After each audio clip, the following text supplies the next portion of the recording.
سے بھی محدثین گزرے ہیں کہ عام لوگوں کے درمیان بھی ان کا نام لیا جائے، تذکرہ کیا جائے تو وہ فوراً پہچان جاتے ہیں کہ فلاں امام کی بات ہو رہی ہے۔ تھوڑی تھوڑی معلومات ہوتی ہے، تھوڑی معلومات نہ ہو، صرف نام سے واقفیت ہوتی ہے، نام سے یعنی واقفیت ہوتی ہے، جیسے امام مسلم ہے، جو یہ سیاستہ کے بالخصوص مصنفین ہیں، ان میں یہ سب اور بالخصوص امام مسلم رحمۃ اللہ علیہ کو اللہ تبارک و تعالیٰ نے بڑا عروج عطا فرمایا، اور آپ نے یعنی کچھ ہی وقت کے اندر آپ نے بہت بڑا مقام حاصل کر لیا۔ حالانکہ وہ دور ایسا تھا کہ بڑے بڑے محدثین پائے جاتے تھے، ان کے اپنے استادوں کے اندر بھی ایسے نام موجود ہیں کہ جو بڑے بڑے پائے کے محدثین تھے، لیکن اللہ تبارک و تعالیٰ جس کو جو ہے مشہور فرما دے، جس کا نام بلند فرما دے، یہ اس کی حکمتیں ہوا کرتی ہیں۔ تو امام مسلم رحمۃ اللہ علیہ بھی انہی محدثین میں سے ہیں کہ اہل علم تو ان کو جانتے ہی جانتے ہیں، لیکن عوام بھی جو ہے وہ ان سے کچھ نہ کچھ متعارف ہوتے ہیں ان کے نام سے یا ان کی کتاب سے کہ صحیح مسلم شریف امام مسلم کی ہے، اتنا تو تعارف کم سے کم ہوتا ہے۔ تو یہ آپ نے کہا کہ وہ دوسری صدی کے آخر یا تیسری صدی کے شروع میں آپ کی پیدائش ہوئی، تو اس کا ذرا وضاحت کر دیں،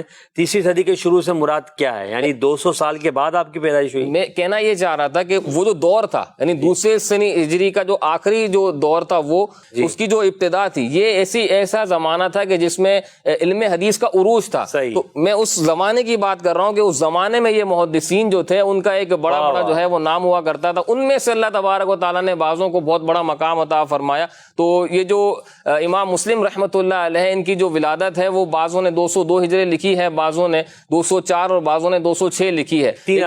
اقوال ملتے ہیں، لیکن 202 اور 204 پر زیادہ علماء کرام گئے ہیں۔ اور امام بخاری رحمۃ اللہ علیہ بھی قریب کے دور کے ہیں، پھر جو دیگر سیاستہ کے مصنفین ہیں وہ بھی انہی دور کے قریب دور کے ہیں، یعنی کچھ فاصلہ ہے، کچھ ان کے اندر درمیان میں فاصلہ، اور بعض تو ایسے ہیں سیاستہ کے مصنفین جو ایک دوسرے کے استاد بھی ہیں یا شاگرد بھی ہیں، یعنی ایسا ان کے درمیان تعلق اور رشتہ ہے۔ تو امام مسلم رحمۃ اللہ تعالی علیہ اس دور میں پیدا ہوئے، آپ کا جو نام ہے وہ مسلم ہے، اور آپ کے جو والد ہیں ان کا نام الحجاج ہے، اور آپ کے دادا کا نام بھی مسلم ہے، اور آپ جو ہے وہ نیشا پور کے اندر پیدا ہوئے، جو اس دور کے اندر علم حدیث کا ایک مرکز سمجھا جاتا تھا۔ آپ رحمۃ اللہ تعالی علیہ جو ہے وہ بنو کشیر جو ہے اس خاندان کے اندر پیدا ہوئے، تو اس لحاظ سے آپ کو کشیری بھی کہا جاتا ہے، اور آپ نے ابتدائی کے اندر علم حدیث کی طرف جو ہے وہ رغبت کی، یعنی آپ نے جو اس دور کے مروجہ علوم اور فنون تھے اس کو حاصل کیا، اور 18 سال کی آپ کی عمر تھی جب آپ علم حدیث کی طرف مائل ہوئے، اور آپ نے باقاعدہ علم حدیث کی طرف توجہ کی، اور بڑے بڑے اس وقت کے ائمہ سے آپ نے علم حدیث سیکھا۔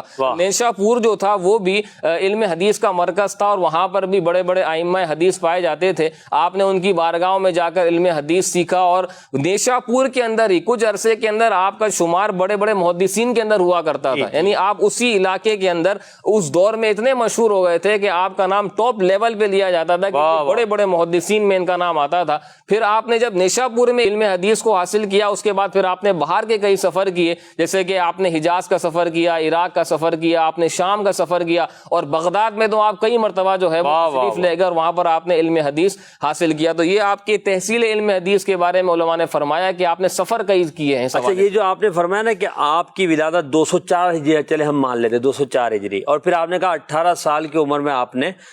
وہ علم حدیث حاصل کرنا شروع کیا، مروجہ علوم ابتدائی تعلیم تو آپ حاصل کر چکے تھے۔